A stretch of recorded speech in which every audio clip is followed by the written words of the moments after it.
गुलाम असतो त्याला परत गुलाम करण्याची गरज पडली. आणि आपल्या परिस्थितीमध्ये काय फरक पडला? आपण पहिला ब्राह्मणांचे गुलाम होतो, नंतर ब्रिटिशांचे गुलाम झालो, म्हणजे डबल गुलाम झालो.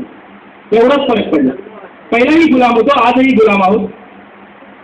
आणि 15 ऑगस्ट 1947ला जे इंग्रज होते ते भारत सोडून निघून गेले आणि सत्ता ब्राह्मणांच्या हातात आली. म्हणजे आजही आपण गुलाम आहोत.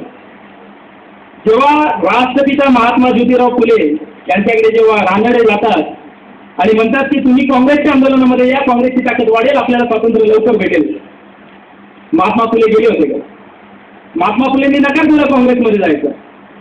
म्हणजे हे काँग्रेस जे आहे तुमचं हे ब्राह्मण सभा आहे.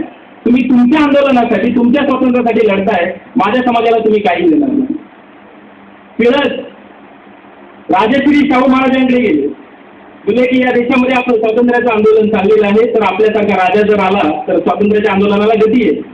शाहू महाराजांनी उत्तर दिलं की माझ्यासारख्या राजाला तुम्ही सुचू देत नाही, माझ्यासारख्या राजाला तुम्ही खुनाच्या धमक्या देता. माझ्या मुलीचं, शाहू महाराजांच्या मुलीचं लग्न झालं असताना टिळकांनी पाठवलेल्या मारेकऱ्यांनी बॉम्ब टाकला होता. हा सुद्धा इतिहास आहे. बेदस्त प्रकरण जेव्हा चाललं होतं की शाहू महाराजांच्या मुलीच्या लग्नामध्ये ब्राह्मणांनी बॉम्ब टाकला होता, ही गोष्ट सुद्धा आपल्याला माहिती आहे. 1918ला जेव्हा साऊथ गोवा कमिशन भारतात आलं आणि या देशातील सर्व समाजाला त्यांच्या लोकसंख्येच्या प्रमाणामध्ये त्यांना अधिकार बहाल करण्यासाठी जेव्हा साऊथ गोवा कमिशन आलं, तेव्हा टिळकांनी आणि काँग्रेसनी त्यांच्याकडे हक्क, अधिकार आणि प्रतिनिधित्वाची मागणी केली.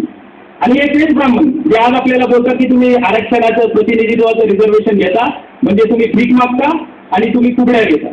नाही, कुबड्या वापरता, आरक्षण म्हणजे कुबड्या. आणि हेच लोक 1918ला साऊथ गोवा कमिशन समोर प्रतिनिधित्वाची मागणी करतात. आणि त्याच वेळी भास्करराव जाधव यांना शाहू महाराजांनी सांगितलं की आपण कुणबी समाजासाठी, ओबीसी समाजासाठी हक्क अधिकार मागा. बाबासाहेब अस्पृश्यांसाठी मागत होते आणि जिना हा मुसलमानांसाठी मागत होते. तर जेव्हा हे टिळकांना कळलं की मराठा, कुणबी ज्यांना आम्ही शूद्र, अतिशूद्र समजतो, हे सुद्धा हक्क अधिकार मागतात आणि विधिमंडळात जाण्याच्या